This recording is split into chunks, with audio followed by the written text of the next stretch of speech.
I'd now like to return to the ritual of the 33rd degree Mason as quoted in Edith Starr Miller's book entitled The Occult Theocracy. The ritual continues with its explanations of just what it is that has killed mankind. Religion, because religion is but philosophies evolved by men of genius and adopted by the people in the belief that they would increase their well-being. So here we see that the Masons are out to attack religion as one of the killers of mankind. What they are saying is that, in their opinion, we are being lied to by religion because they are telling us that their view of the world would make men happy.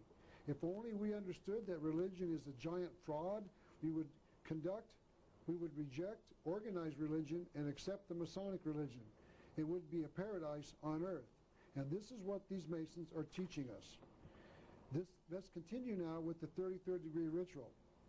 Neither law, property, nor religion can be imposed on man, as they annihilate him by depriving him of this most precious right. They are assassins on whom we have sworn to wreak vengeance. Notice, they, law, religion, and property, are assassins on whom we, 33rd degree Masons, have sworn to wreak vengeance. They are enemies against whom we have declared war to the death and without quarter. So here we see that the Masons take an oath to destroy law, property, and religion. Notice, we wonder why judges in America will not listen to the patriots in their courts who stand up for their God-given rights to private property. As I said before, I can't prove this, but I suspect that it is simply because the majority of judges in America are members of the Masonic Lodge. And many of these Masons, many of these judges have taken an oath to avenge the death, the murder of Hiram, law, property, and religion. The murderers of Hiram. Let's continue with the 33rd degree Masonic ceremony. Of these three infamous enemies, it is on religion that we must concentrate our most deadly attacks, because no people have ever survived its religion. Once religion is dead, law and property will fall to our mercy, and we shall be able to regenerate society, meaning regenerate it into the New World Order, by founding on the corpses of the assassins of man, Masonic religion, Masonic law, and Masonic property. So here we can see that the new society, called the New World Order, is based upon Masonic principles of no property, no law, and no religion. And I want you to know that Albert Pike and the other Masons believe that this New World Order is something to be desired. He wrote, if men were all Masons, that world would be a paradise. The reason that I believe that this account by Edith Starr Miller of the 33rd degree Masonic ritual is accurate is because it has been confirmed by a key Masonic writer in his book that was approved by the 33rd degree Council of the Masonic Lodge. I'd like to return once again to Rex Hutchins, the 33rd degree Mason I quoted before. Rex Hutchins is the author of this book entitled A Bridge to Light. We've looked at it before. This book, as I said, has been published by the 33rd degree Council of the Masonic Lodge. Therefore, we can know that this is the official teaching of the Masonic Lodge. There is no question that this is the official position of the worldwide Masons. But before I quote from Mr. Hutchins' book, I would like to recall a little background from comments made previously during this lecture. Remember that Hiram Abiff built Solomon's Temple, and that the Masons teach that he was attacked by 3 apprentice Masons because he would not reveal the secrets of the Master Mason to them. Mr. Hutchins wrote, "What are the symbolic attacks upon Hiram?" Notice that Mr. Hutchins admits that the attacks are symbolic and not real. Hiram is first accosted at the south gate of the temple, where the instrument of the attack is the rule.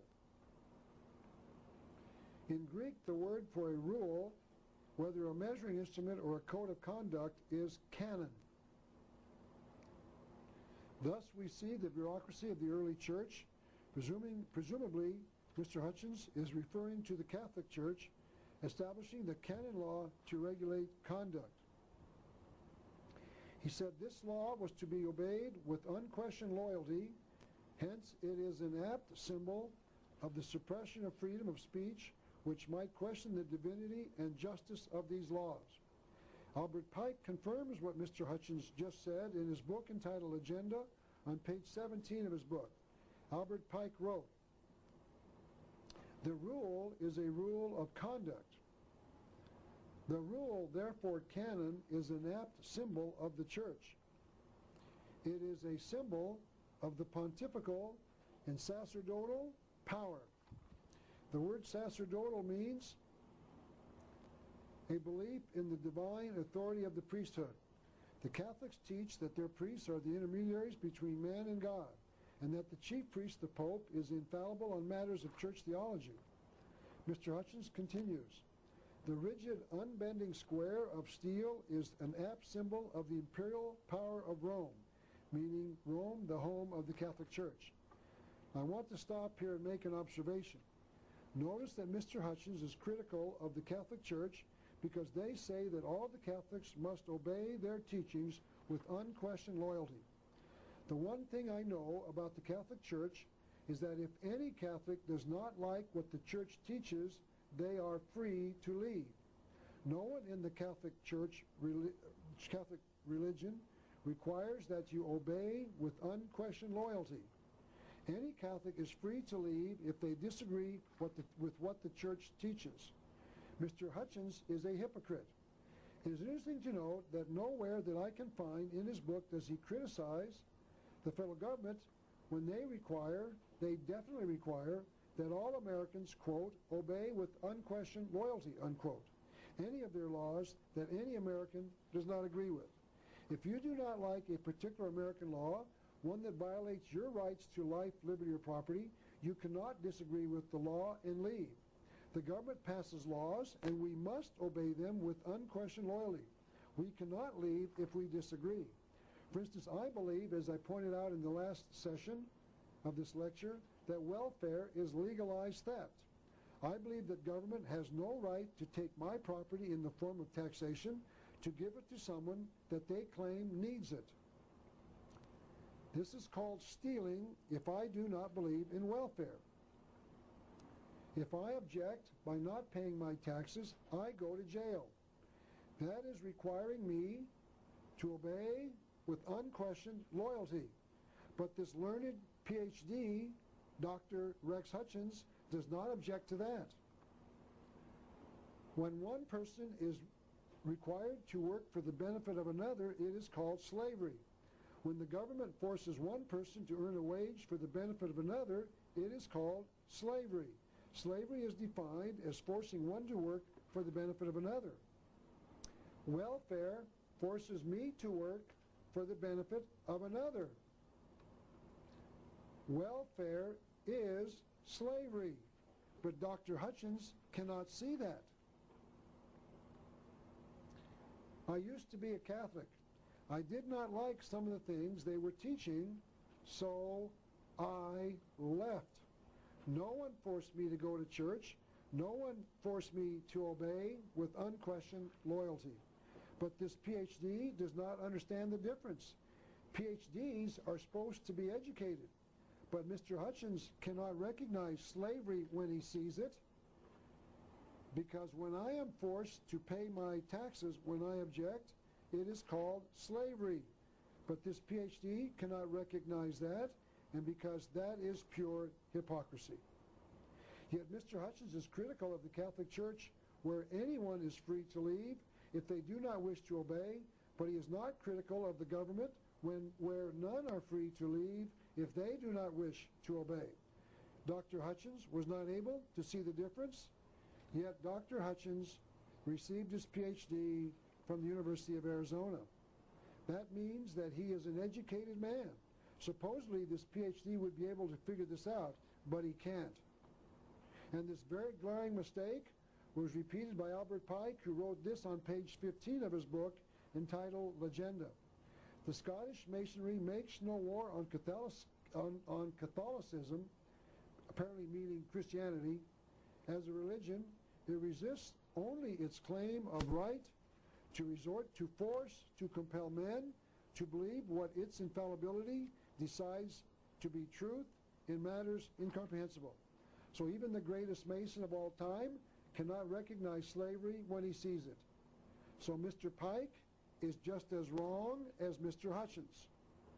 Both of these men are learned hypocrites. That makes Masonry wrong in one of its basic premises. Because Hutchins and Pike cannot see slavery when it shows up in the form of legalized theft, Masonry cannot see slavery when it shows up in the form of legalized theft. Masonry, where is your objection to legalized theft in the form of welfare? Where is your objection when the government forces us to obey with unquestioned loyalty? I think any fair researcher will find no objection in their writings. So the Masons are hypocrites. The Masons who do not object to legalized theft are hypocrites. Masonry, where is your objection to slavery in the form of welfare?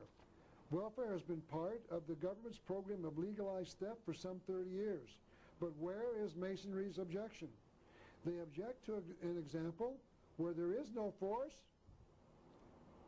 but are silent where there is force. Let me recommend to any Mason watching this video, it is time to get out. Do not obey the Masons with unquestioned loyalty. It is time to get out. Leave the order. Mr. Hutchins continues in his book, therefore Hiram, with the rule, is struck where the organs of speech are. Here he points out that mankind was murdered by the church who would not let them question their teachings. They are murdered with the rule, meaning the teachings of the canon church, of the Catholic Church. Before I continue with Mr. Hutchins' quote, I would like to show you these two symbols of the Masons, the square and the compass. Notice that the two objects are the square, a right-angled piece of metal used for drawing straight lines, and it is one of the two symbols of the Masonic Lodge. The other is the compass, used for drawing circles and curved lines. Mr. Hutchins continues, the instrument of attack at the west gate of the temple was the square. It, meaning the square, represents the merger of civil and religious power intending to control man's emotions, telling him not only what he can do, but also what he can believe. Thus Hiram is struck near the heart, the traditional seat of the affections. What he was saying here is that man was created with certain emotions. Mr. Hutchins is claiming that religion deprives him of his right to enjoy those emotions by teaching him what is right and wrong. One of those emotions is sexual desire. This emotion is God-given. But then, according to Mr. Hutchins, religion tells you not to exercise your emotion except under the marriage commitment, by teaching that you shouldn't enjoy this natural emotion anytime you so choose to enjoy it if you are not married. Even if you wish to enjoy your emotion by force, meaning that you shouldn't rape someone. What Mr. Hutchins is saying is that religion deprives mankind of the use of their God-given emotions by telling him that he can't use it. It is his claim that religion unfairly teaches man not to enjoy any woman he chooses to enjoy at any time and under any circumstance. Religion teaches that a man exercising one of his emotions can't be intimate with, for instance, his daughter. But what if he wants to be because his mind tells him it's okay? What if the Mason wants to enjoy one of his emotions with a 2-year-old baby? The Masons cannot tolerate religion interfering with man's emotions. So mankind was killed by religion. Mr. Hutchins continues, the setting maul, an instrument of brute force, is a fitting symbol of the blind, unreasoning mob. The setting maul is a hammer used by a stonemason in the cutting of a stone to the proper size.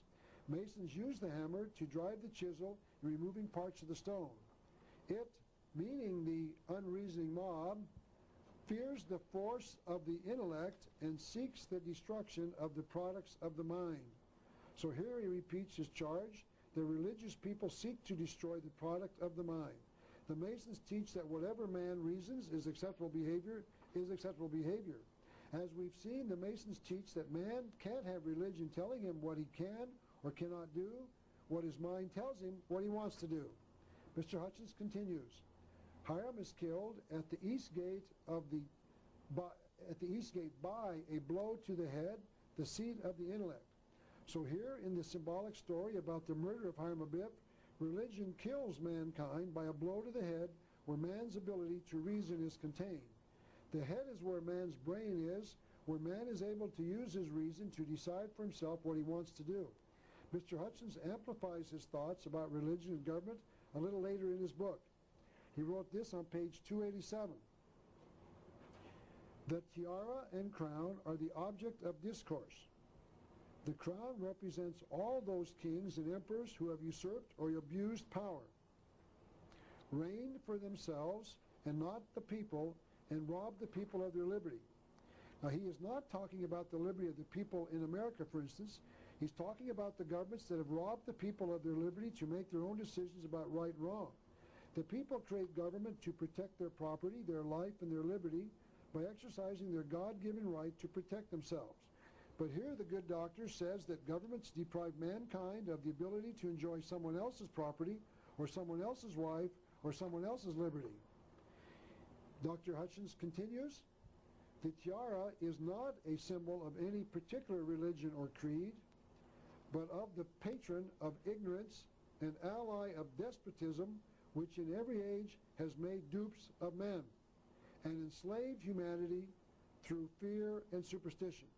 So religion has enslaved men through fear and superstition. Albert Pike agreed. He wrote this on page 19 of his book entitled Agenda. The crown itself is but a symbol, and royalty is but the most common type of tyranny.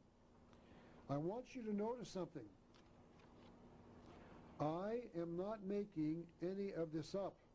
These comments are coming directly from high-ranking Masonic sources.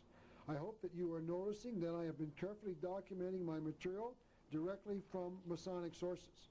If I was wrong in my comments, I could be sued by the Masons, but they are strangely silent, and I believe they know that I am right. Albert Pike is, as I said, another 33rd-degree Mason, and he agreed with Rex Hutchins. In this book entitled Agenda, we've quoted before, but I've never shown you a slide of it, Pike wrote this, men are good.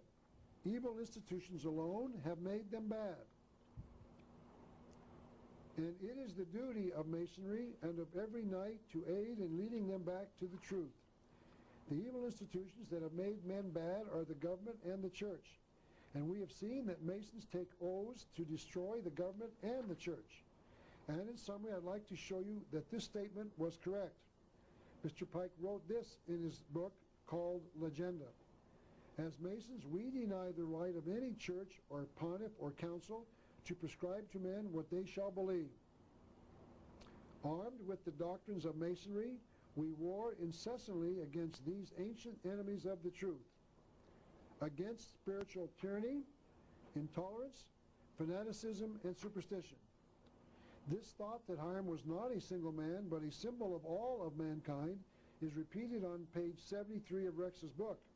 This is what he wrote. The Master Hiram is the symbol of intelligence, liberty, and truth. And the assassins are the symbols of tyranny, ignorance, and intolerance and fanaticism. So the Masons believe that after they destroy religion, they'll be free to make their own decisions about everything. This position was clarified by Mr. Street in his book on Masonry. Hence, Masons everywhere are devoted to the doctrines of freedom of thought, freedom of speech, and freedom of action. So we can see that the Masons believe in the lie of Lucifer, that they shall be as gods, knowing good and evil. All they have to do is destroy religion. And if author John Robinson is right, we can know exactly where it is in their initiation ceremonies that the Masons take an oath to destroy religion. This is John Robinson's book entitled A Pilgrim's Path. I had the privilege of meeting Mr. Robinson in Florida, Tampa, Florida, during a televised debate between the two of us, as we took the opposite sides on the issue of Freemasonry. Mr. Robinson also wrote this book, his first book, entitled Born in Blood, and was touring the country talking about it. The Masons do not know how or when they were formed, so Mr. Robinson attempted to prove that their order was connected to the Knights Templar back to 1307. The Masons liked his book, so he was touring the country speaking primarily to Masonic lodges when the television program in Tampa called me to debate him. I agreed to do so, and we went on the air. Mr. Robinson privately admitted to me that he was not a member of the Masonic Lodge, but apparently felt that their claims were of merit. He promised me that he would read my book entitled The New World Order, and I know that he did because he mentions that he read it in his second book. But it is quite apparent that he did not believe my documentation from the Masonic sources, so he wrote his second book to answer all of us critics with what he considered to be the truth of the Masonic Lodge. In that book, on pages 102 and 107, he tells the reader a great deal about the 30th degree initiation ceremony. This is what he says, and remember as we read this, what both Albert Pike and Rex Hutchins told us in their books, that the Masons are out to destroy religion, property, and law. Mr. Robinson tells us, in the southern jurisdiction 30th degree, the candidate is led into a tomb and 3 skulls on display. The skull on the left wears a crown, the one in the center bears a laurel wreath, and the third wears a papal tiara. The skull bearing the wreath of the hero is Jacques de Molay. We'll talk about him later. The skull with the crown represents Philip IV, a secular tyrant, while the third represents Clement V, a religious tyrant. The candidate is then told that he should always oppose tyranny in whatever form, whether it emanates from a government or from a religion. At another point in the 30th degree, the candidate recites an oath that includes the vow to strive unceasingly for the happiness of fellow beings, for the propagation of light. And here Mr. Robinson interprets light to mean knowledge, and for the overthrow of superstition, fanaticism, imposture, and intolerance. We have seen that the Masons consider tyranny to be the moral absolutes of God. So even Mr. Robinson was not able to see the truth that when the Masons say they are opposed to tyranny, they are opposed to the moral absolutes of God. They conceal their truths from people like Mr. Robinson so that he believes the words and does not look past the words to their concealed meaning, as Mr. Pike said he must to understand the coded words. So it is at the 30th degree that the Mason takes an oath to destroy religion. The Masons intentionally conceal that truth so that Mr. Robinson and the observer like Mr. Robinson thinks he is taking an oath to resist the tyranny of such people as Adolf Hitler and Saddam Hussein. But in truth, he is taking an oath to destroy Christianity. The fact that he was not able to see that in the words he mouthed during the oath is not the fault of the Masons. They told him that he would have to read between the lines to figure out the coded and concealed language. They told the Mason, but they know that most of them won't be able to figure it out. And apparently, Mr. Robinson was not able to see through the veil. Now let me return to my discussion of the Masonic ritual. We will see another connection between the Masons and the head of mankind a little later. But the Masons are not the only ones to state that law, property, and religion killed mankind. Helena Petrovna Blavatsky wrote in her book entitled The Secret Doctrine, the Elohim, meaning the triune God of the Bible, also feared the knowledge of good and evil for Adam, and therefore are shown as expelling him from Eden and killing him spiritually. This is almost the same thought presented by the Masons. So what we have been examining is that the Masons, the New Agers, and others are out to simply destroy law, religion, and property. And it is important to this exposition to show you that these are the same goals of the communists. As I said, Karl Marx, the so-called father of communism, wrote the Communist Manifesto in 1848. This book called for the abolition of at least the family, all civilization, all religion. Marx wanted to abolish private property and nationalism. This is what Mr. Marx said about the family. Abolition of the family. Even the most radical flare up at this infamous proposal of the communists. The claptrap about the family, about the hallowed correlation of the parent and child, becomes all the more disgusting. This is what Karl Marx wrote about the need to abolish religion. The abolition of religion as the illusory happiness of man is a demand for their real happiness. We must war against all prevailing ideas of religion, of the state, of country, of patriotism. The idea of God is the keynote of perverted civilization. It must be destroyed. What? The idea of God as the keystone of perverted civilization. And this is what he wrote about the need to change the existing order of things. The communists openly declare that their ends can be attained only by the forcible overthrow of all existing social conditions. If you overthrow all existing social conditions, you must replace them with some new social conditions, and these new social conditions are called the New World Order. There are some other well-known individuals with connections between communism and Masonry. One of these is Daniel Ortega, the recent head of the Nicaraguan government. He gave an interview to Playboy magazine in which he made these revealing statements. The man who headed the Augusto Sandino Masonic Lodge would give us lectures about politics. That place played an important role in my political development. Daniel Ortega was a communist, and he admits that the head of one of the Masonic lodges taught him communism. And the reason that he taught him that was that Augusto Sandino, the man that the Masonic Lodge was named after, was a communist. He was the founder of the Sandinista communist movement in Nicaragua. And Augusto Sandino was also a Mason. That is why they named a lodge after him in Nicaragua. But we don't have to worry about this example of another connection between communism and Masonry. Playboy magazine doesn't believe there is a connection between Masonry and communism. The Playboy interviewer said, "It's hard to believe that a Masonic lodge was a hotbed of revolution." So they don't believe it. And this is the problem in the media all over the world. They simply will not believe the evidence, even after they hear it themselves from a communist like Ortega. The abolition of all social conditions is also the goal of the Illuminati. These are the goals of the Masons, and these are the goals of the communists. Other communists spoke out against the ordered ideas of Christianity. This is Nikolai Lenin, the so-called father of Russian communists.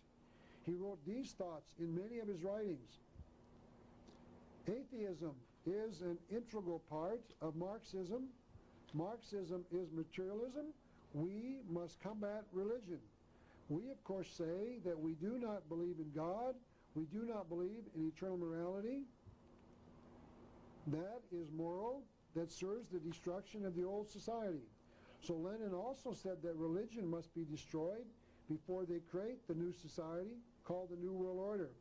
Lenin continued, everything is moral, which is necessary for the annihilation of the old exploiting social order. Religion is a kind of spiritual intoxicant in which the slaves of capital drown their humanity and blunt their desire for human experience.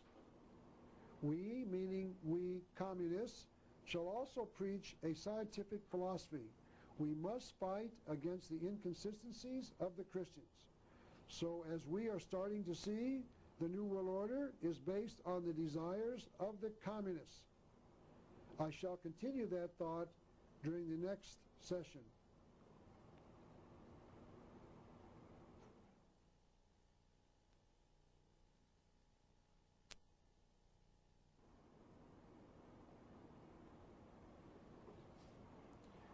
The thoughts of Nikolai Lenin on destroying the old civilization are nearly the identical thoughts of Adam Weishaupt, the founder of the Illuminati. It must be remembered that Adam Weishaupt was also a member of the Masonic Lodge. This is what Professor Weishaupt wrote. Liberty and equality are the essential rights that man in his original and primitive perfection received from nature. Notice that this respected Mason did not say these rights came from God. He said they came from nature. I will show you additional information that other Masons do not believe that there is a creator God in the universe. Weishaupt continued. Property struck the first blow at equality. Political society or governments were the first dispossessors of liberty. The supporters of governments and property are the religious and civil laws. Therefore, to reinstate man in his primitive rights of equality and liberty, we must begin by destroying all religion, all civil society, and finish by the destruction of all property. So we can now summarize the beliefs of the Illuminati. We must abolish monarchy and all ordered government. We must abolish private property. We must abolish the rights of inheritance, meaning the right to pass on what you've accumulated to your heirs. We must abolish patriotism or nationalism, meaning the destruction of national borders. We must abolish the family, marriage, and morality, and we must abolish all religion. These are precisely the same thoughts expressed by the communist Karl Marx.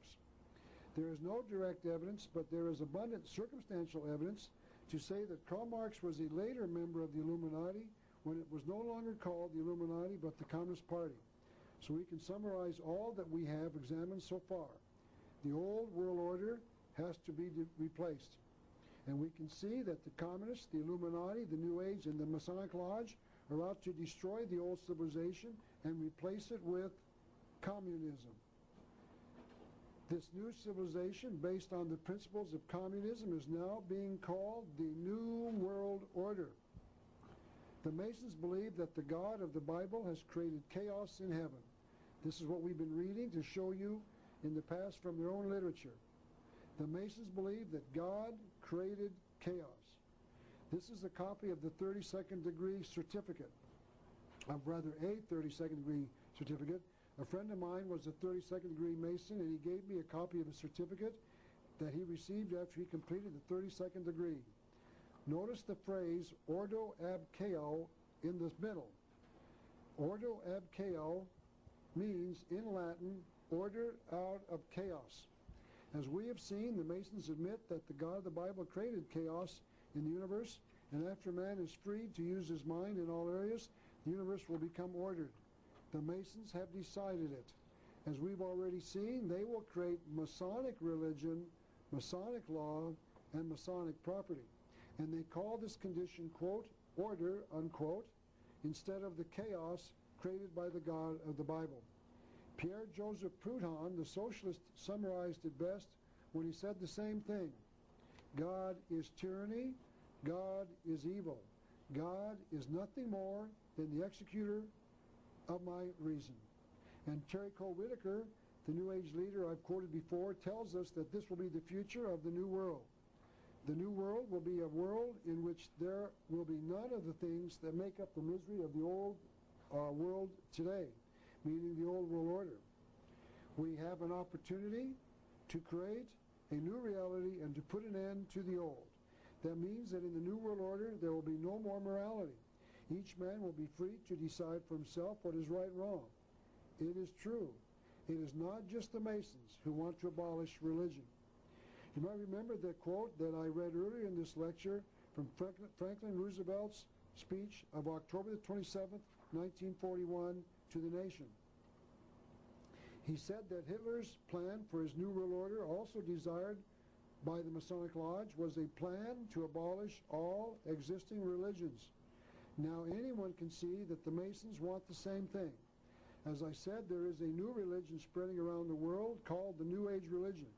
One of the most articulate of its writers is Terry Cole Whitaker, the woman I've just quoted. She wrote, "There will be no more God of vengeance for us to fear, and therefore no more God-fearing people." She wrote, "The New Age will mean the end of religion." She wrote that it will also mean the end of government. Everyone will govern themselves. There'll be no more tyrants and no more organizations to tell us what is good for us and what is bad. It sounds like to me that Terry Cole Whitaker is saying the same things that the communists and the Masons are saying, and the socialists as well. I'd like to repeat what Pierre-Joseph Proudhon, the socialist, said when he said the same thing. He said, God is tyranny, God is evil, God is nothing more than the executor of my reason. Now let me connect all that we have learned so far with the founding of America, because those who believe in this New World Order were active in the founding of this nation. Manly P. Hall wrote this book entitled The Secret Destiny of America. I think it will interest you to know that according to Mr. Hall, America has a secret destiny. Mr. Hall wrote, years of research has convinced me that there exists in the world today, and has existed for thousands of years, a body of enlightened humans united in what might be termed an order of the quest. It is interesting to note here that the Illuminati means the enlightened ones. This body, is composed of those whose intellectual and spiritual perceptions have revealed to them that civilization has a secret destiny. Secret, I say, because this high purpose is not realized by the many. Not only were many of the founders of the United States government Masons, but they received aid from a secret and august body existing in Europe. It sounds like he, meaning Mr. Hall, was referring to the Illuminati founded in 1776. It is known that many of the founders knew about the Illuminati when they founded this nation, which helped them, this group, this august group in Europe, helped them establish this country for a particular purpose known only to the initiated few. America does have a secret destiny. Our founding fathers knew what it was, because our founding fathers had been initiated into the secret mystery religion that was to bring us the New World Order. The Supreme Council of the 33rd degree of the Scottish Rite of Freemasonry agrees that many of the founders were Masons.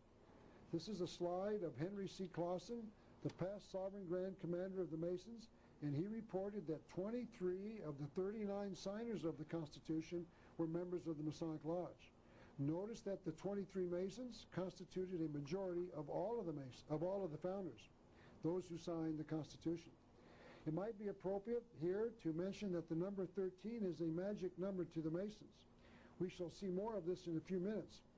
It is interesting to note that the number 39 is the product of the multiplication of 3 by 13. So there appears to be a concealed number 13 in the number of signers of the Constitution. Manly P. Hall told us Benjamin Franklin spoke for the Order of the Quest, and most of the men who worked with him in the early days of the American Revolution were also members. Now, history has recorded that Benjamin Franklin was a very visible member of the Masonic Order, and Mr. Hall is now telling us that he was also a spokesman for the Order of the Quest. This is a drawing of Mr. Franklin in his Masonic attire. Now let us return to America's secret destiny. I'd like to show you the two sides of the Great Seal of the United States. You will no doubt recognize them because these two seals are reproduced on the back of the dollar bill. This is called the obverse side, meaning the front side, the eagle side, and this is a little different version of the same seal that we see whenever the President of the United States speaks to the public. But at least it is more recognizable than the reverse side, meaning the back side of the Great Seal of the United States. These two seals were adopted in 1782 by the founding fathers of the United States, but the reverse side was not shown to the American people until 1935. This is the copy of the original paperwork that President Franklin Roosevelt signed, putting the Great Seal of the United States on the back of the dollar bill. And this is a photograph of Franklin Roosevelt seated in the middle, in the center, in his Masonic apron. If you will notice, you'll see the white apron around his waist. Henry Wallace was his vice president, and he was the man who recommended that Franklin Roosevelt put the Great Seal on the back of the dollar bill. Henry Wallace was a 32nd degree Mason. I'd like to continue now with Mr. Hall's charges that America was set up by the Order of the Quest. He wrote this: if the design on the obverse side, meaning the side with the eagle, is stamped with the signature of the Order of the Quest. The design on the reverse is even more definitely related to the old mysteries. What he was saying was that these symbols on our dollar bill are not there by accident. They're related to the ancient worship of what he later called the ancient mystery religion. Mr. Hall continued, "The Great Seal is the signature of this exalted body, meaning the Order of the Quest or the Masons, and the unfinished pyramid upon its reverse side is a trestle board, setting forth symbolically the task to the accomplishment of which the United States government was dedicated from the day of its inception. That means that the founding fathers who designed the Great Seal knew what they were doing. They were committing this nation to the ancient mystery religion. Notice that the eye above the pyramid is not yet on top of the pyramid. That means that their task is not yet accomplished. When the eye seats itself on the pyramid, their job will be finished, and I am contending that the date for that capping of the pyramid is known. That date has been determined, and it will occur on January the 1st, the year 2000 AD. I will explain why this date is significant a little later in this lecture." Mr. Hall continued, "There's only one possible origin for these symbols, and that is the secret societies which came to this country 150 years before the Revolutionary War. If you take 150 years from 1776, the date of our founding, you get the date of 1620, about the date the Pilgrims came to America. So what he was saying is that at the same time the Pilgrims came to America, the conspirators came as well." He goes on to point out, "There can be no question that the Great Seal was directly inspired by these orders of the human quest, and that it," here he's talking about the Great Seal, "set forth the purpose for this nation as that purpose was seen and known to the founding fathers. It is true, America has a secret destiny, and the founding fathers knew what it was. Those who gave us the Great Seal of the United States knew what they were doing when they incorporated the Latin phrases, an all-seeing eye, a pyramid, an eagle, and the use of concealed Masonic numbers on it. I'd like to explain just what all of these symbols mean as I continue this lecture. We will examine the hidden meaning behind the symbols of our Great Seal of the United States. The reason our founding fathers placed these symbols on our Great Seal is because they were conspirators. The next area we should discuss is the type of government these conspirators gave us. For years we've been told that the American form of government, called a constitutional republic, was the finest form ever devised by men, and that the American Constitution is the finest document ever written by the mind of man.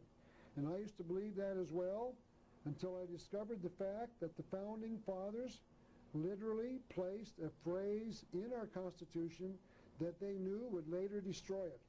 Because as thousands of today's patriots have discovered when they have gone into the courts of America to argue the constitutionality of various laws and regulation, they have learned that the Constitution of the United States of America is null and void. There are no constitutional rights in the courts of the United States today. And the reason that this is so is because the nation's founding fathers set it up so that there wouldn't be any. And the reason they did that was because they were members of the Masons or of a broader organization apparently called the Order of the Quest. To prove that the Constitution is null and void in America today, we must go back to the year 1776 when we severed all ties to the English government. This is a copy of the Declaration of Independence. We're going to read a part from that right now. I would like to call your attention to one very important thing. It was here in the preamble that we the people declared that this was the unanimous declaration of the 13 united with a small u states of America. There was no such thing as the capital U United States of America at that time, as the men who wrote documents were saying that we, as representatives of these 13 states, each united in their cause, were part of a nation known as America. Later, this will become an important point, as we shall soon see. Our founding fathers were not created a nation called the United States of America. We were simply Americans, each a citizen of their respective state, that were uniting to declare themselves independent from the King of England.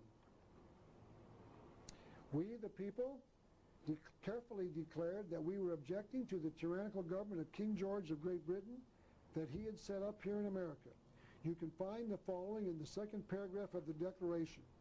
We, the people, wrote, "The history of the present King of Great Britain is a history of repeated injuries and usurpations, all having in direct object the establishment of an absolute tyranny over these states.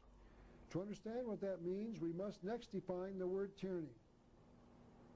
Webster's 1828 dictionary, issued only 52 years after the Declaration of Independence was signed, defined the word thusly: tyranny, despotic exercise of power, absolute monarchy, or absolute power. The dictionary also defined the word despot, a word we don't use too often in today's language. It said that the word despot was a king, and I believe it meant any governmental authority, because most of the governments in 1828 were being led by kings, so that was the typical government at the time. So we're saying that a despot was any government invested with absolute ruling or absolute power, or ruling without any control from men, constitution, or laws.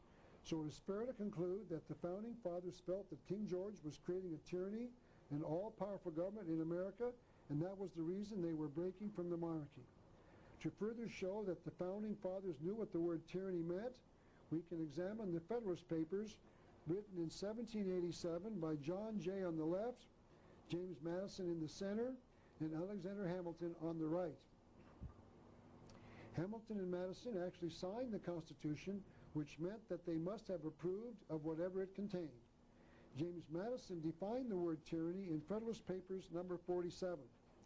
The accumulation of all powers, legislative, executive, and judiciary in the same hands, whether of one, a few, or many, and whether hereditary, self-appointed, or elective, may justly be pronounced the very definition of tyranny.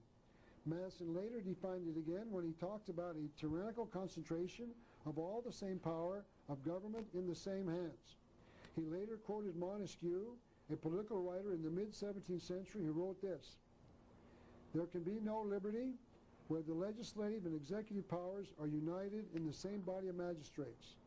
Then the writers of the Declaration listed 28 specific evidences that King George was guilty of creating an oppressive government, a tyranny in the United States.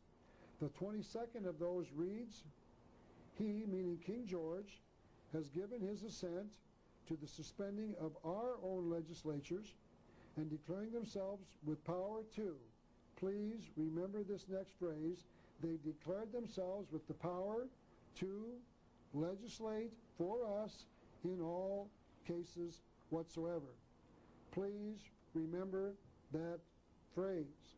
The king was taking all power in one body, the legislature, the very definition of tyranny. Our founding fathers knew what tyranny was, and that King George was guilty of creating a tyrannical government by replacing America's legislatures. Now the Constitution was issued in 1787, 11 years later. This is from the preamble. "We the people do ordain and establish this Constitution for the United States of America." Notice that they were claiming to be creating a government of the United States of America. The Constitution creates three branches of government because the Founding Fathers knew that to give all power to one branch of government was the very definition of tyranny. Our Founding Fathers created the legislative branch of government in Article 1, the executive branch of government in Article 2, and the judicial branch of government in Article 3. Article 1, Section 8 of the Constitution grants 18 specific powers to Congress, such as the power to collect taxes, the power to coin money, the power to establish post offices, and the power to declare war, amongst others. But in amongst those grants of power, they placed the cancer cell, the one they knew would destroy the very republic they were creating. This is what they wrote. Article 1, Section 8, Clause 17. "Congress shall have the power to exercise exclusive legislation in all cases whatsoever." Notice that we've read that phrase somewhere else. We have just read that same phrase in the Declaration of Independence. When they used that phrase in the Declaration, they were defining the word tyranny. But when they used the same phrase in the Constitution, they were giving powers to Congress. The power to legislate in all cases whatsoever. It is impossible not to conclude that the Founding Fathers gave Congress tyrannical powers. They did so in Article 1, Section 8, Clause 17. Remember that the Founding Fathers accused King George of creating a tyranny by declaring themselves with the power to legislate in all cases whatsoever. They granted Congress the power to legislate in all cases whatsoever. They used the same words. They knew what they were doing because they wrote the Constitution only 11 years after they wrote the Declaration of Independence. Notice one more thing. This all-powerful, all-tyrannical government that our Founding Fathers created was limited to just one place only. The Founding Fathers continued Article 1, Section 8, Clause 17. Congress shall have the power to exercise exclusive legislation in all cases whatsoever over such district, of course they're meaning here Washington, D.C., as may become the seat of the government of the United States. So the Founding Fathers were giving this tyrannical power to Congress in just one place, Washington, D.C.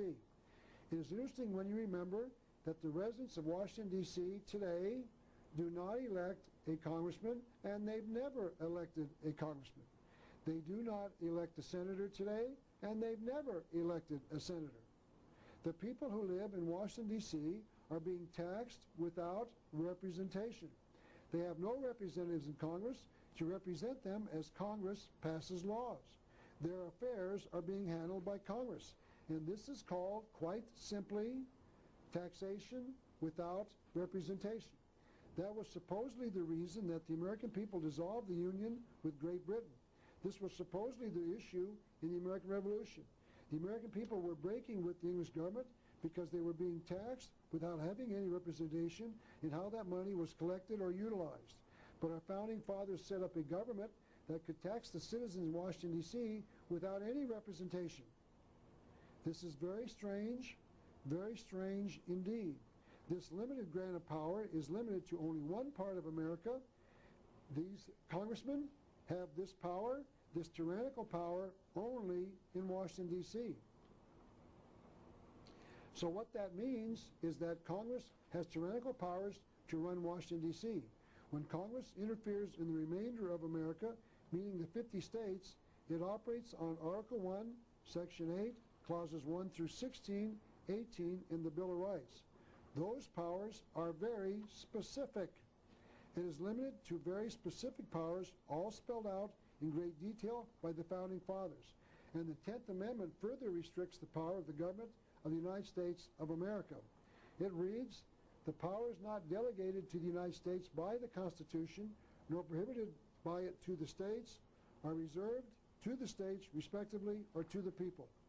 It becomes important to notice that we patriots who thought that the 10th Amendment limited the powers of the federal government have been fooled once again. I always believed that this 10th Amendment restricted Congress, but notice that it says that if we didn't give the power to the United States, they don't have it. And I, along with most American patriots, felt that we were being protected by the 10th Amendment. But what they are saying is if we didn't give the power to the government of the United States, the power stays with the people or with the states. But our Founding Fathers gave all power to the government of the United States, and the people can have all that is left. But there is no power left if you give all power to the government of the United States. So there is no question, and I know this is very hard to believe, our Founding Fathers were traitors and liars. Our Founding Fathers deserve only the worst condemnations possible. Our Founding Fathers deserve to be ranked with the worst scoundrels of all time. So the Founding Fathers gave Congress unlimited power to run Washington, D.C. Notice that they wrote the Constitution for the United States of America. But when they created the government in Washington, D.C., they called it the government of the United States. They were creating two separate constitutional governments in America. One is called the government of the United States, which administers Washington, D.C. with tyrannical powers. And the second is called the government of the United States of America, which administers the constitutional powers over the 50 states. It is called a limited republic with specified powers. There was not much concern with this tyrannical power in the government of the United States until the 14th Amendment was passed in 1868 after the Civil War.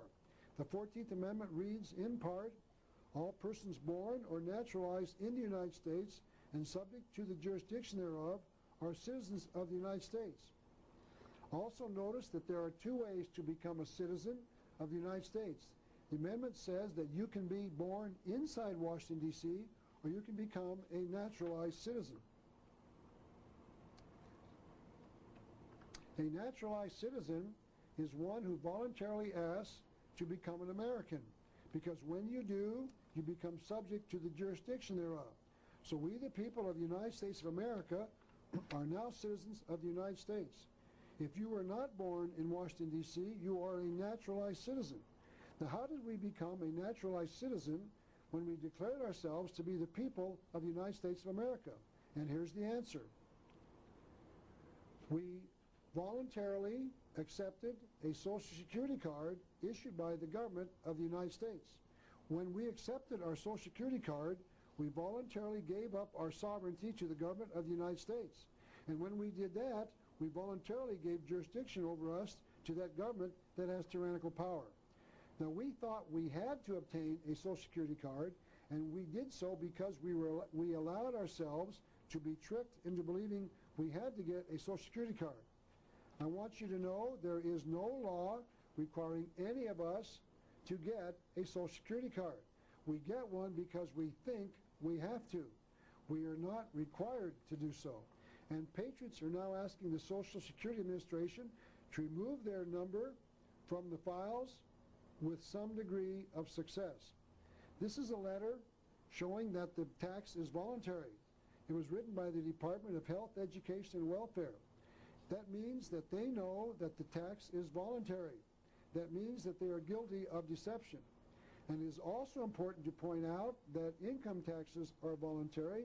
Income taxes are not law required. They're not mandatory. I am a self-employed writer and publisher, and I pay an estimated tax each quarter, and to do so I use this form called the 1040-ES. The paragraph in the top middle, underlined in blue, reads as follows. Who must make estimated tax payments? Notice what it says. These rules, these laws, no, it says these rules apply to U.S. citizens. Notice that the IRS says that these are rules, not laws, and that these rules apply only to U.S. citizens. Only U.S. citizens must pay the tax. So if you are neither a naturalized U.S. citizen nor born in Washington, D.C., it appears as if you do not have to pay a tax under these rules. I am not saying that you must not pay taxes. I am saying that it appears as if these rules only apply to persons born in Washington, D.C., or to naturalized citizens who have voluntarily given the government in Washington, D.C. jurisdiction over their person. Let me provide you with one more evidence that there are two governments in the United States. As far as preliminary research indicates, the post office cannot charge more than 2 cents per half ounce for mail sent between any two states in the United States of America.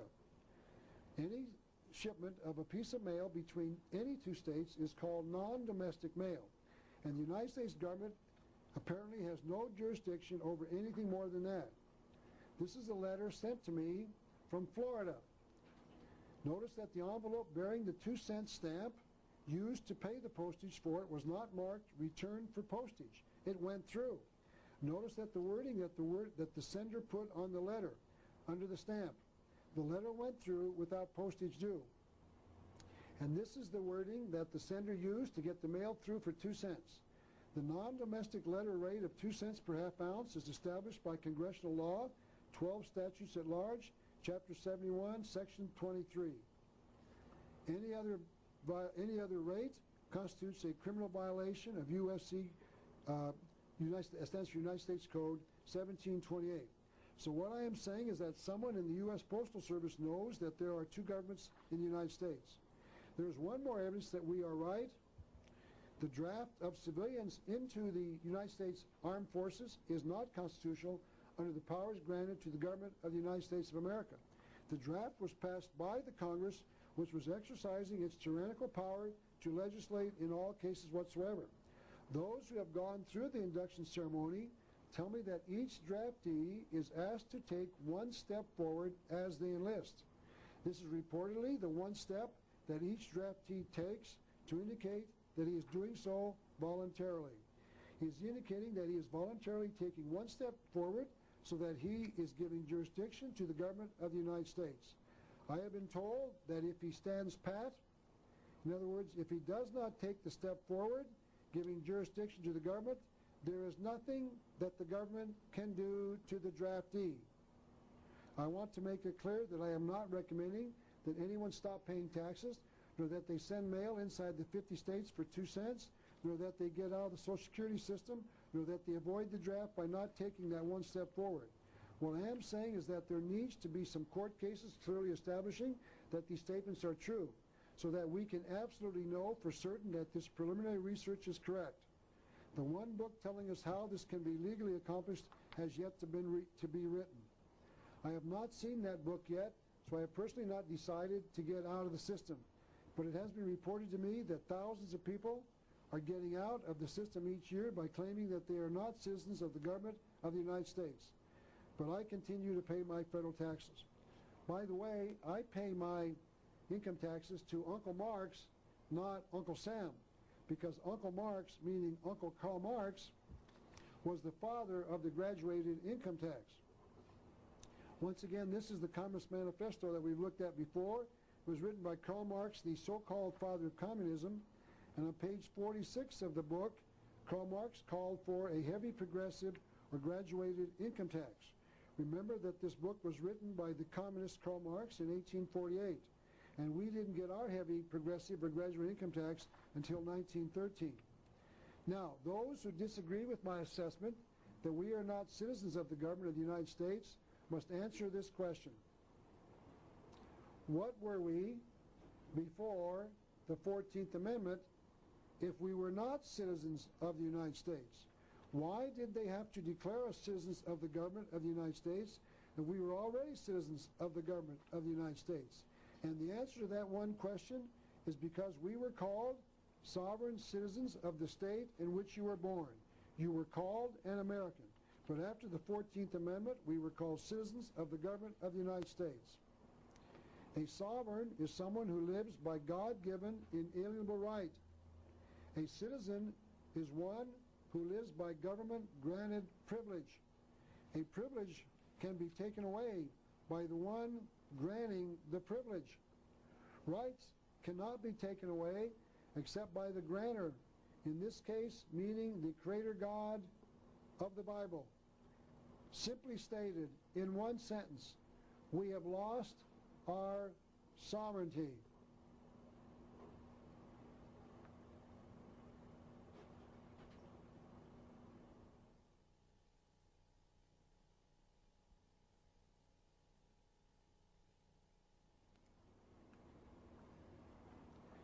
I would like to pose a question to those who believe my position is incorrect on Article 1, Section 8, Clause 17, being the clause that gives government tyrannical power. If I am wrong where I claim that the powers we gave Congress are very specific, and if we did not specifically grant government any specific power, they do not have it. Where did the Founding Fathers give Congress the power to tax us to build a space telescope to take pictures of the distant planets? How could our Founding Fathers have envisioned such a thing? How could they have written this into the Constitution? Congress shall have the power to build telescopes that shall be placed in orbit above the Earth to take photographs of distant planets.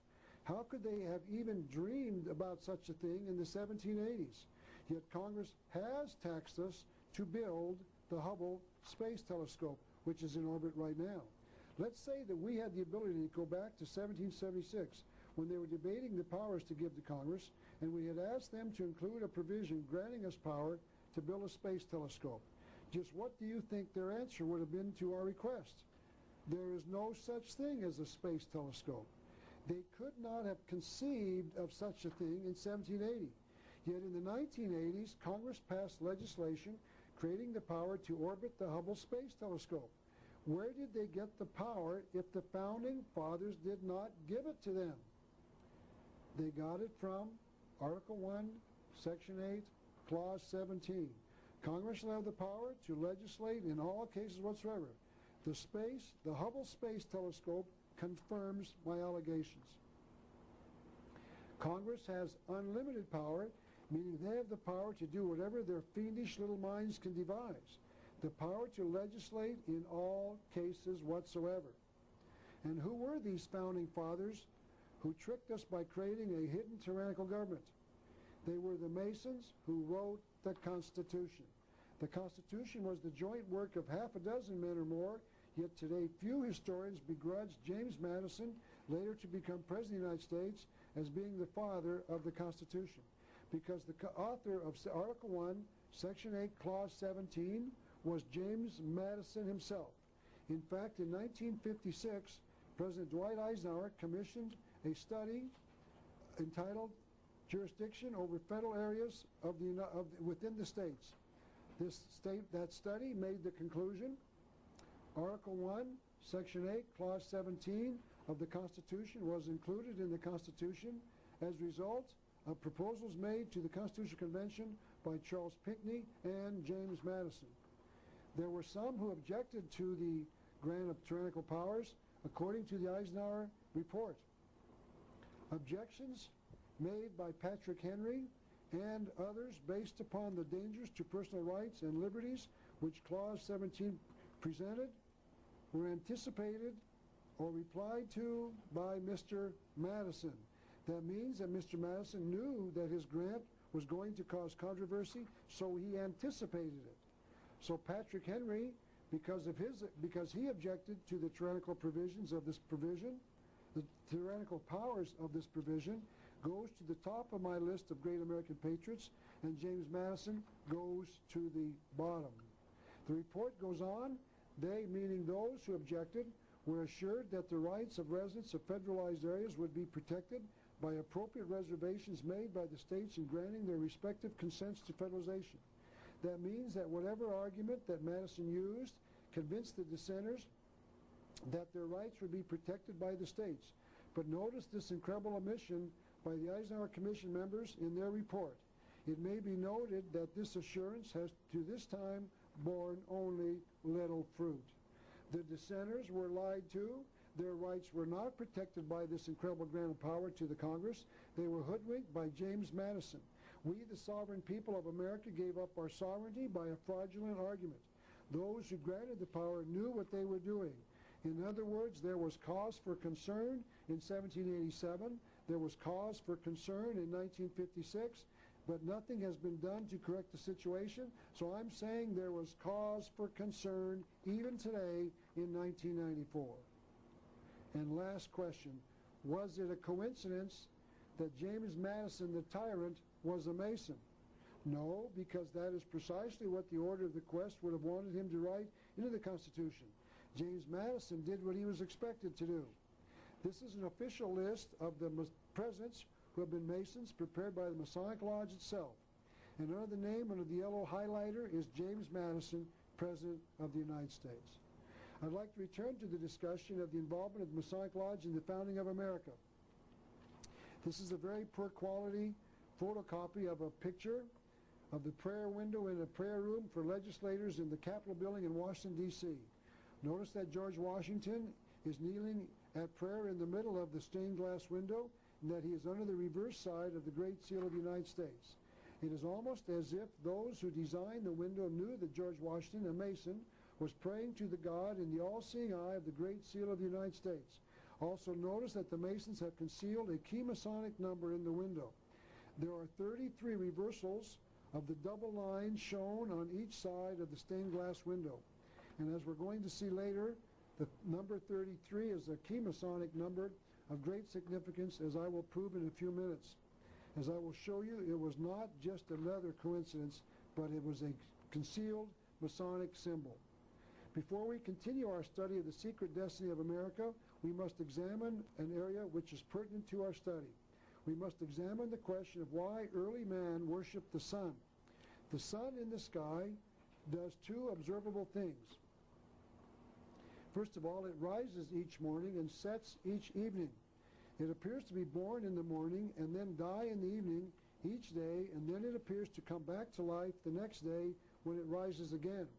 Early man realized that he was also born and then died, but that he couldn't come back to life after he died.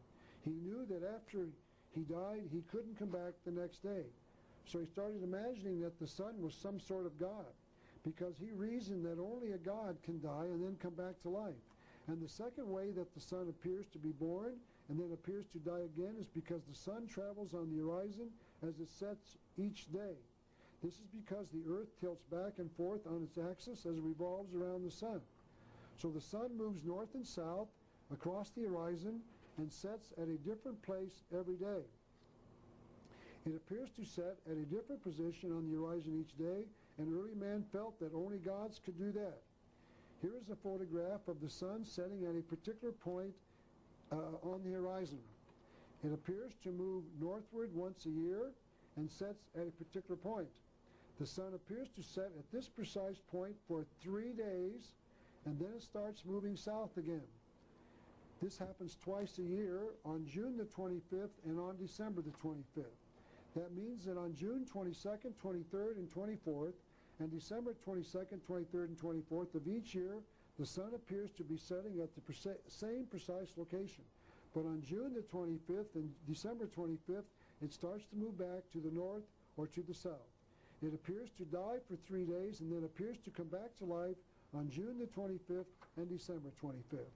And since only gods can die and come back to life, early man reasoned that this was further evidence that the sun must be a god. Now, there is actually a word to describe this activity of the sun. It is called the solstice, meaning when the sun is farthest away from the equator. It occurs twice a year, on June the 22nd and on December the 22nd each year. According to this book, entitled An ABC of Witchcraft, written by a practicing witch, the witches make a holiday out of each solstice. She wrote this: the winter solstice celebrates the rebirth of the sun.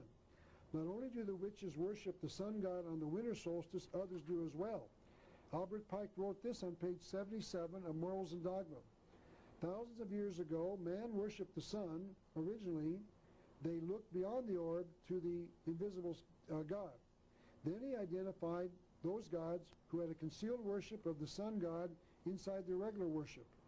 They personified the sun god as Brahma, Amun, Osiris, Bel, Adonis, Melkarth, Mithras, and Apollo. He went on to point out that the Romans celebrated a holiday known as Saturnalia for 1 week, December 17th to the 24th. Then December 25th became a special holiday called the Birth of the Unconquerable Sun. Author John Robinson says that the Winter Solstice Festival celebrates the victory of the sun over the powers of darkness. I'd now like to suspend that discussion for another area of interest that's related. I'd like to explain why people in America celebrate Christmas on the 25th of December. Christmas is supposed to be the birthday of Jesus Christ, but Jesus Christ was not born in December, nor even in the winter of the year. The Bible tells the reader when Jesus was born. His birth is talked about in Luke 2:8. The writer wrote, there were in the same country shepherds abiding in the field, keeping watch over their flock at night, by night. Shepherds at the time always brought their flocks from the mountainsides and fields and corralled them not later than October the 15th to protect them from the cold, rainy season that followed. They would be outside in the fields during lambing season when they attempted to protect their young lambs from wolves. And to illustrate that point, I'd like to discuss a story about a friend of mine. In September of 1991, I called a gentleman who is a computer buff. He has created a chronology institute that studies biblical dates. He claims that he has put all of the dates in the Bible and that he has been able to determine that Christ was born on April the 5th, 6 BC, and that he died on April the 5th, 30 AD. That means that Jesus lived 35 years and was resurrected when he was precisely 35 years old. But today the world celebrates Jesus' birthday on a holiday dedicated to the annual rebirth of the sun, December 25th. Now we bring in an evergreen tree into our home and call it a Christmas tree because an evergreen tree does not die during the time the sun goes south during the winter to die. It lives while the sun god dies. We place round balls on our tree because the sun is round and we're bringing light into our house. And we put candles or lights on the tree now as a way of bringing light into the house while the sun god is dying. So Christmas is a pagan holiday. I, for one, do not celebrate Christmas on December 25th. I personally celebrate the birth of Jesus every day of my life. Now, I'd like to return to our discussion of the sun. So the next step in history of our past is when priests developed around the worship of the sun. They told the people that they should pray to them because there was a danger that the sun would not return the next day or after it died twice each year. And inside that worship of the sun god, they developed the idea that the sun was a symbol of another god. So man has deified the sun. We put a face on the sun. The sun has no face. It is not a god. It is the sun. And that sun, by the way, will one day burn itself out. Albert Pike wrote about this in his book entitled Legenda.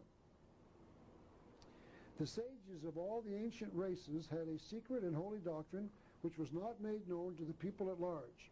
When these worshipped the star, the sages adored that which manifested itself as the star.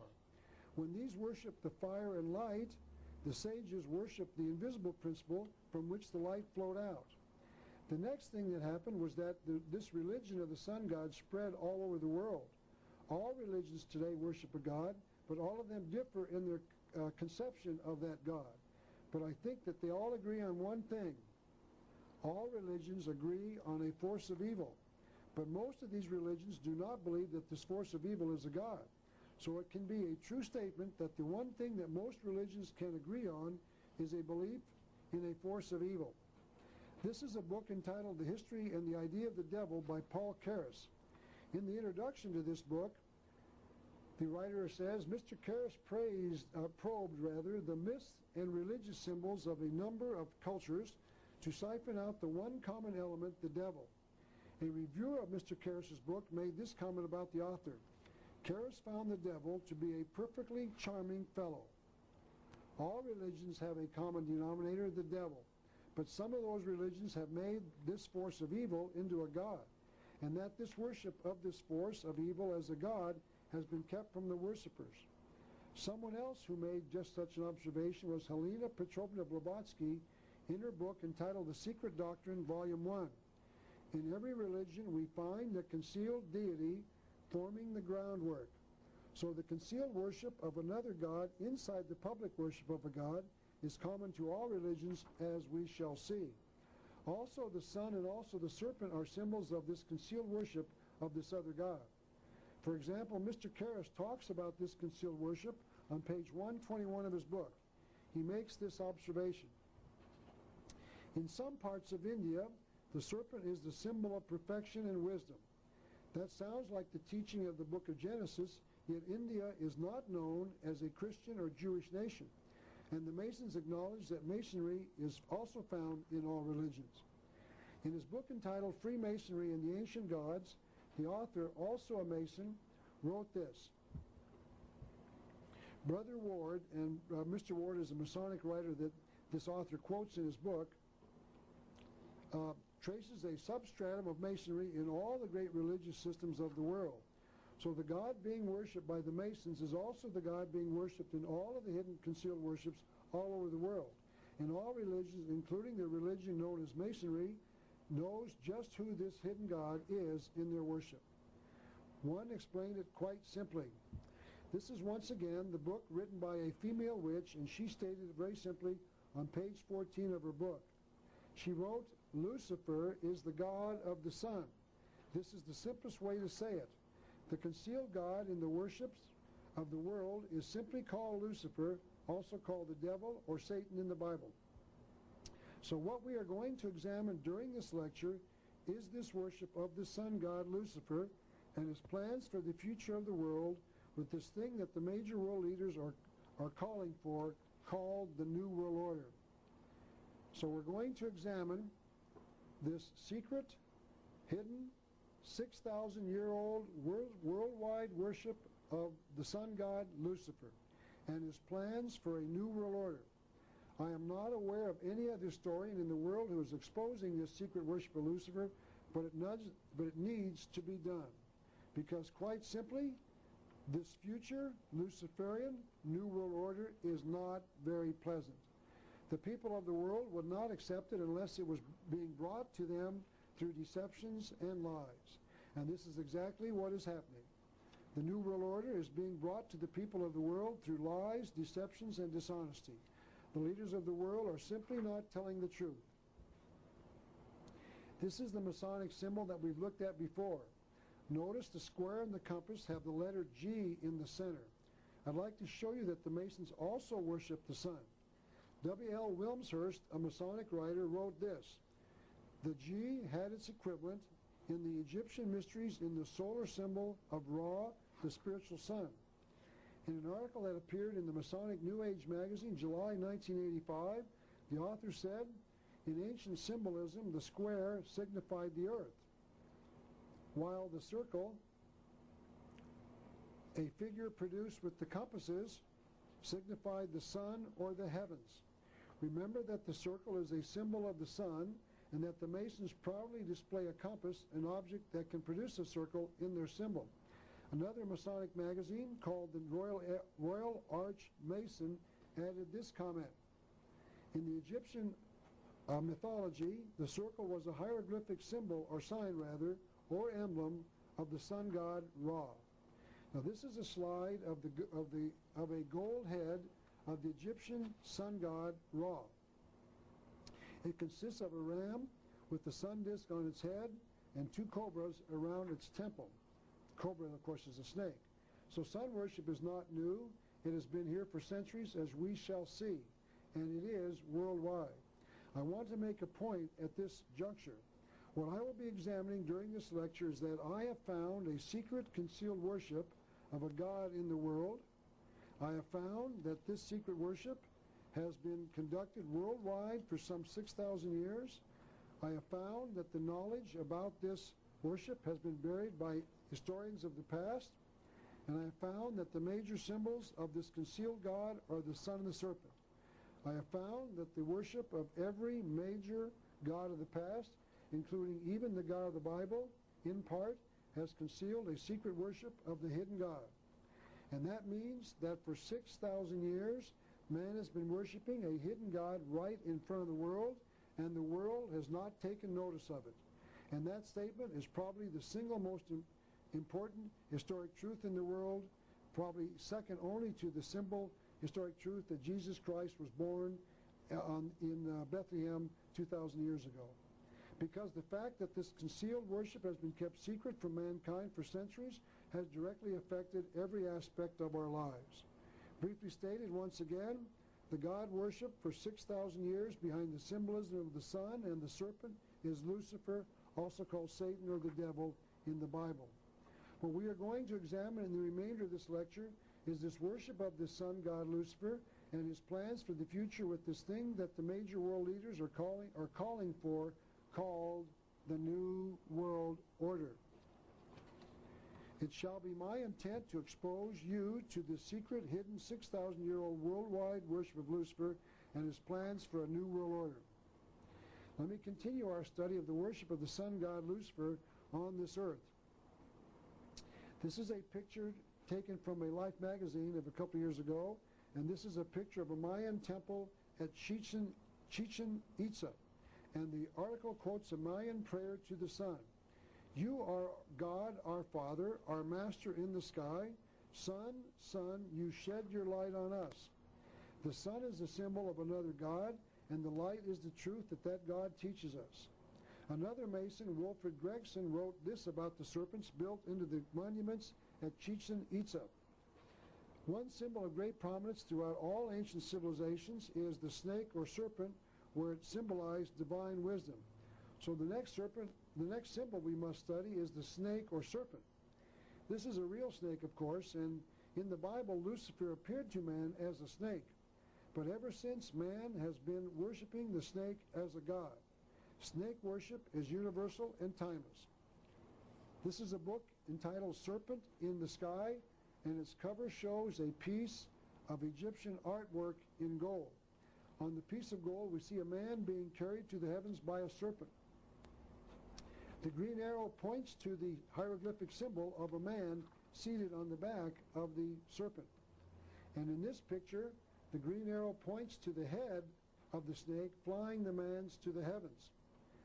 And lastly, these are the stars the snake is taking the man to in the heavens. So the lesson is that man can get to heaven, meaning he can reach God on the back of a snake. This is an article that proclaims that Hopi Indian leaders prefer that the American government not build a particular project because it will disturb the ground where many snakes live. There are many who believe that the Hopi Indians are the most spiritual of all the Indian tribes. The article quotes a Hopi tribal leader as saying, "We use snakes for our prayers. They are our messengers. These snakes, are our brothers. They are closer to the earth." So the snake takes a message to the god of the Hopis. Snake worship is universal and timeless. This is a drawing of a coin from the city of Tyre. Tyre was the capital of Phoenicia and was founded in around 2750 BC. So this coin might be several thousand years old. The drawing shows a snake cut off from its home. The tree has been cut down before its time, meaning that the snake is trying to restore his home by exerting its pressure on the tree stump. His kingdom was cut away before he could complete his task, and he is exerting pressure on the tree, hoping that it will return to the form of his old kingdom. The cornucopia to the left of the tree is empty. That means that the bounty is to be received from his kingdom, his future, when the snake revives the palm tree back to its previous glory. The palm tree to the right is a sign of victory, that the snake's victory on the earth will occur. In other words, the snake will succeed in bringing his paradise to the earth, and that paradise is called the New World Order. This is a drawing of the Aztec sun calendar on the cover of a book published by Reader's Digest. This picture shows the calendar in its entirety. The face in the center is a symbol of the sun god and, of course, is a circle. And this is the same calendar cut away to reveal the existence of two enormous snakes around the circle. The heads of the snake on either side are on either side of where 6 o'clock would be, and their tails are at the top of the circle. And the next slide is a more recent example of the snake as some sort of symbol. This is the hood ornament off of the Alfa Romeo automobile. Notice that there is a line dividing the ornament into two separate different symbols, the snake or the cross. The hood ornament appears to be saying that there is a choice in the world, either the cross of Jesus or the snake of the unknown God. The snake also has a crown drawn above its head, as if the snake is either a god or a king. The snake appears to have a man in its mouth, and I do not know if the snake is devouring the man or if he is giving birth to the man. My guess would be that the snake is giving birth to the enlightened man. In other words, the man who has figured out who the snake represents. I didn't think I was right until I found this book entitled Magic Symbols. And this is part of page number 6 of that book. It shows a very dark picture of the snake and the man, reportedly taken from a 13th century building in Italy. Now you can't see that very well, maybe you can see the one on the right, but there's the snake devouring the man or passing him out, and you'll see it in the black outline in the first picture on the left. And this is a picture of the figures of the snake and the man being colored in to show you what they look like. The author of the book claims that the snake is devouring the man, but it appears to work as well as a symbol of the serpent giving birth to the illumined man. The book went on to say, the image of a man being swallowed by the serpent of wisdom is really a portrayal of the man entering into the body of the snake entering into wisdom. So then the book identified who the snake of wisdom was. Such a snake itself is therefore a symbol of Satan. So here we see a book briefly explaining the symbols of the world, admitting that they know that the snake is a worldwide symbol of Satan. This is a picture of a snake involved in a voodoo religious ceremony. There's a woman bent back on her, she's on her feet, and those are her knees pointing. Maybe you can't see that, but in the middle of her body is a snake being held in either of her two hands. The snake goes across her midsection. The article says that the woman sacrificed a child to the snake. This is a picture of the sacred cobra from a Buddhist temple in Ceylon. The book that showed the picture said that the cobra was the symbol of eternal wisdom. You might remember that Cleopatra, the woman they write movies about from the past, decided to commit suicide by allowing a snake to bite her. She lived in a country that believed in the snake as a god. She might have decided to allow a poisonous snake to bite her so that she could become illuminated as part of her religion. This is an article in Trade magazine that appeared on February the 3rd, 1991, that reports in the left-hand side under the yellow that former Senator Barry Goldwater had the image of a snake tattooed on his left hand. The article did not say why that was, but it is known that Barry Goldwater is a 33rd degree Mason. I wonder if that has something to do with that. This is a book written by Peter Tompkins entitled Mysteries of the Mexican Pyramids. I'm going to take a close-up of the snake at the center because under the pink arrow is an enormous head of the snake, and it shows its head is open, its mouth is open, implying that it is speaking to the people. It was found at the ruins of Chichen Itza, Mexico. The pyramid in the back is dedicated to the god known as Quetzalcoatl, and I'll discuss that god in a few minutes. Chichen Itza is in the Yucatan, south of Mexico in Latin America, on the Gulf of Mexico. You'll see it right in the middle of this map, the two words Chichen Itza. At Chichen Itza, the Temple of the East has a great many repeats of a huge sunburst. From the middle of the sunburst is a head of a serpent, a huge head of a serpent. The sun represents God and the serpent his divine wisdom. And so one of the temples of the sun god worldwide is a pyramid. This is a slide of one of those temples to the sun god in Mexico. Notice that its top is flat, and as we are going to see, all pyramids on the earth are flat on top, and there is a reason that that is true. I'll try to explain that reason for you a little later. The obvious question is to answer is, why would people build a pyramid anywhere? And I think the obvious answer is for the people physically to get closer to the sun god. This is a book entitled The Two Babylons, written by Reverend Alexander Hislop, a Christian minister. He wrote about the sun god worship, and this is what he said. Along with the sun as the great fire god, and in due time identified with him, was the serpent worshipped. In the mythology of the primitive world, the serpent is universally the symbol of the sun. In Egypt, one of the commonest symbols of the sun or sun god is a disc with a serpent around it. You might remember this picture that Rex Hudson showed us in his book entitled A Bridge to Light. It showed a snake around the oblong-shaped circle, and here we see the close association of the serpent god and the sun. This slide illustrates the point. The two red arrows point to two sculptures of the feathered serpent god, Quetzalcoatl, and they show two serpents protruding from a symbol of the sun. Those rock figures are on a wall of a temple to the sun god Quetzalcoatl in a Mayan village in Latin America. The green arrow points to a stone portrait of my former mother-in-law, and I don't know how that picture or that statue got down there. We will continue to see that association as we continue this lecture. This is a National Geographic's picture of an Egyptian relief painting, apparently on a wall dug into the rock, showing Ramses II seated on the right, making an offering to Ra, the sun god. The cobra in the middle is kind of broad-chested cobra with its head looking to the left, is wearing a tall crown signifying his kingship over the southern kingdom of Egypt. This is a picture of a sacred cobra shown at about 1 o'clock, crowned with a sun disk. Here it's slightly covered with blue, and above his head is a sun disk. Amun is seated inside a mountain with a crowned cobra outside, and Amun also has a round sun disk on his head. This is another royal portrait of an Egyptian pharaoh, this time Senofru. He is shown seated on his throne with the basket in front of him, up a little bit higher, about 2 o'clock. On top of the basket is a coiled serpent, showing that Senofru was in the presence of the Serpent of Wisdom. This is a picture of a building called Snake Temple in Vietnam. Notice the 2 snakes on either side of the walkway into the temple area. So building temples with snakes around them or in them is not confined to just one part of the world. It is not a local practice.